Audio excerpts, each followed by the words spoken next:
오늘의 성경 말씀은 예레미야 12장 4절입니다. 이 땅이 언제까지 슬퍼하며 들녘의 모든 풀이 말라 죽어야 합니까?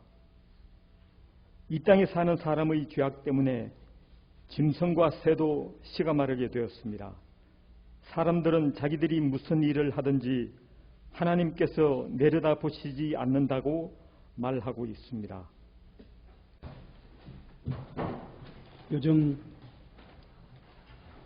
하늘이 많이 맑아지신 거 느끼십니까? 제가 살고 있는 청주에 계시는 반칠한 시인이 계십니다. 그분의 시 가운데 하늘은 얼마나라고 하는 그러한 시가 있더라고요. 요즘 그 시를 보면서 굉장히 감동이랄까 이렇게 마음에 큰 이렇게 위로를 받았습니다. 하늘은 얼마나 먼지 어떤 새도 끝까지 가본 적 없고, 하늘은 얼마나 가까운지 키 작은 아이 손도 닿지 않은 적 없고, 하늘은 얼마나 따스한지 아무도 품지 않은 사람 없고, 하늘은 얼마나 시원한지 아무리 뜨거운 굴뚝도 식히지 않은 적 없고, 하늘은 얼마나 단단한지 어떤 망치도 깬 적 없고, 하늘은 얼마나 부드러운지 어떤 새순도 다친 적 없고. 한번 기회가 되시면 찾아서 읽어보시면 좋겠습니다. 크고 작은 모든 생명은 하늘 아래 살고 있습니다. 그리고 하늘을 바라보며 살고 있지요. 모든 생명과 존재는 그 이상도 그 이하도 아니라고 생각합니다. 그 만들어지고 지어진 존재로 그 생명으로 살아가고 있는 거죠. 무의당 장일순 선생님은 좁쌀 하나에 우주가 있다는 이런 말씀을 하셨지요. 하나님 만드신 세상은 무수한 생명들로 가득 차 있습니다. 그 모든 생명은 저마다의 생명이면서 또 고리처럼 연결되어 있고 온전한 연합체로 함께 더불어 살아가게 됩니다. 이 생명의 존재를 누가 막을 수 있고 또 누가 거스를 수가 있겠습니까? 생명의 주인은 하나님이시고 그분의 섭리와 손길 안에서 모든 것은 거룩하고 또 훌륭한 그런 존재로 살아간다고 이렇게 믿고 있습니다. 우리 인간이 땅의 주인일 수는 없죠. 누가 이 생명의 주인으로 끝까지 남을 수가 있겠습니까? 원래부터 있었던 자연은 지금도 그 모습으로 존재하고 있습니다. 잠깐 사는 우리 인간들이 이 땅에 살면서 우리가 땅에 금을 긋고 또 우리가 무엇을 만들고 세우면서 그러면서 우리가 주인인 척 행세해 온 것이 사실입니다. 우리가 지금 함께 나누고 있는 이 코로나 문제, 이것으로 일단 지구가 멈췄죠. 저는 이 코로나19의 이 상황을 보면서 어쩌면 이 현대판 바벨탑이 아닌가 이런 생각을 해봤습니다. 인류가 끊임없이 쌓아 올렸던 모든 것을 순간 멈추게 하고 지역이 모자라 지구가 한 마을처럼 이렇게 살아가고 있잖아요. 그 모든 것이 그냥 일순간에 멈추고 말았습니다. 우리의 의지와 우리의 욕망과 우리의 모든 것들을 순식간에 모든 것을 흐트러 놓으셨지요. 너무 작아서 감지할 수조차 없는 바이러스가 이렇게 인류의 패턴을 바꾸고 있습니다. 그동안 우리가 너무나 지나쳐왔다는, 우리가 너무 심했다고 하는 모든 것들을 다시 한번 돌아보게 하면서 하나님의 뜻을 찾게 하고 있습니다. 최재천 교수님은 그런 말씀하셨죠.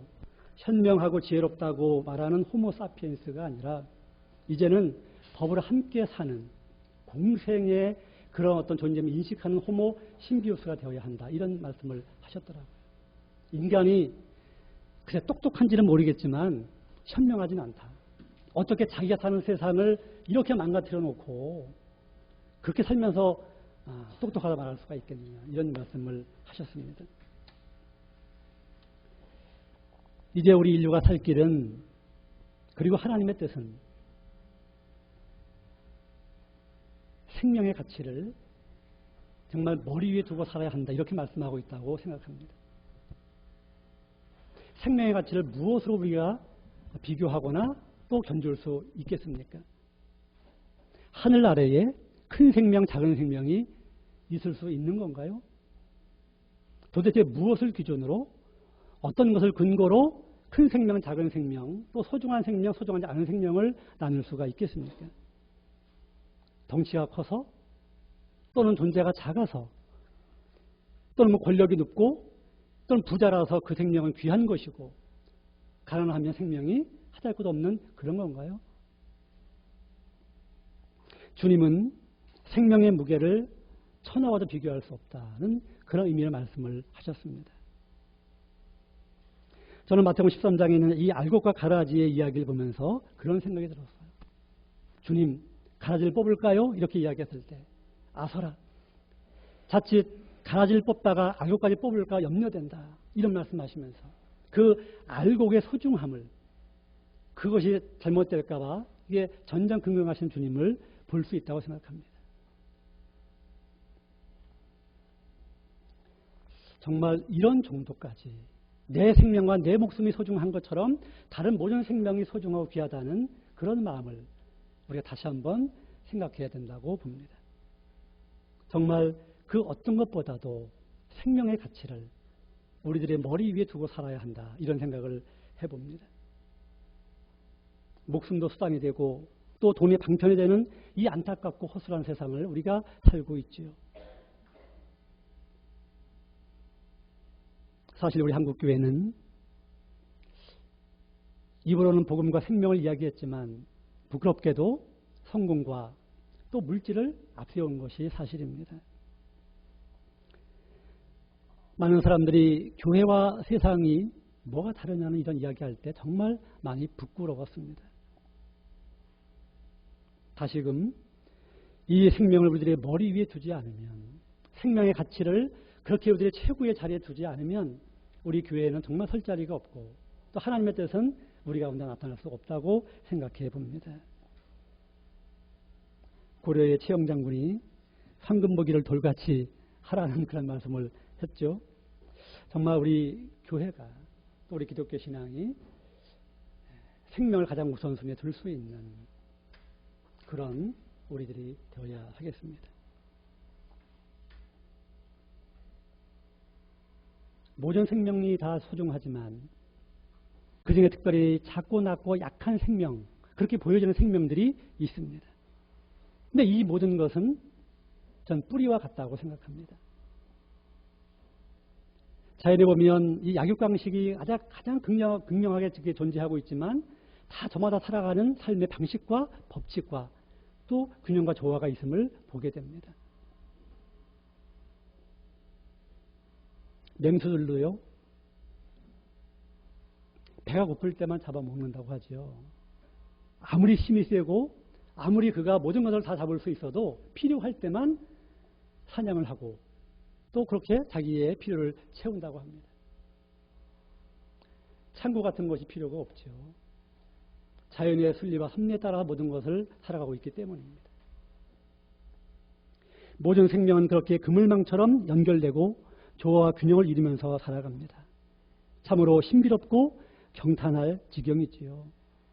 문제는 우리 인간입니다. 인간의 욕심과 욕망의 끝은 과연 어디일까?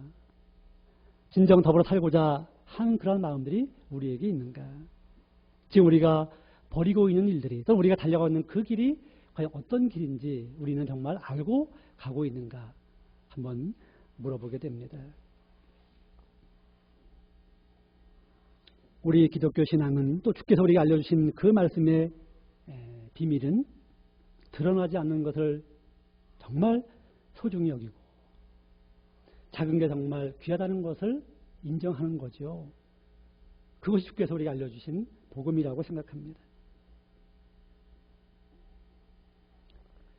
우리의 신앙이, 우리의 교회가 이렇게 말할 수 있으면 좋겠습니다.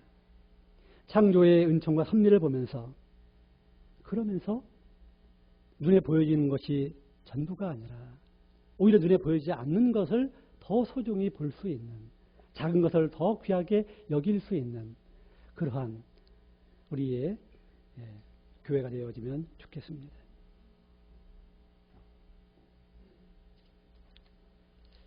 결국 이 모든 것은 삶의 공유가 확장되는 녹색교회가 좀 할 수 있다고 생각합니다. 하나님의 나라는 크기와 숫자 있지 않다고 주님은 그렇게 말씀을 하셨고 보여주셨죠.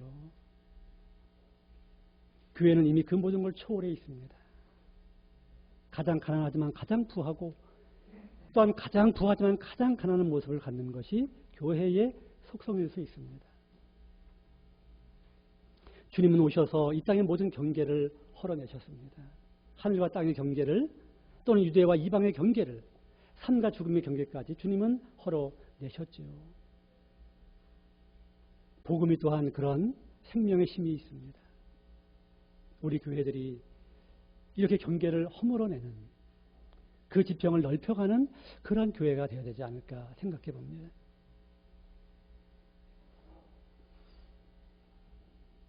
어쩌면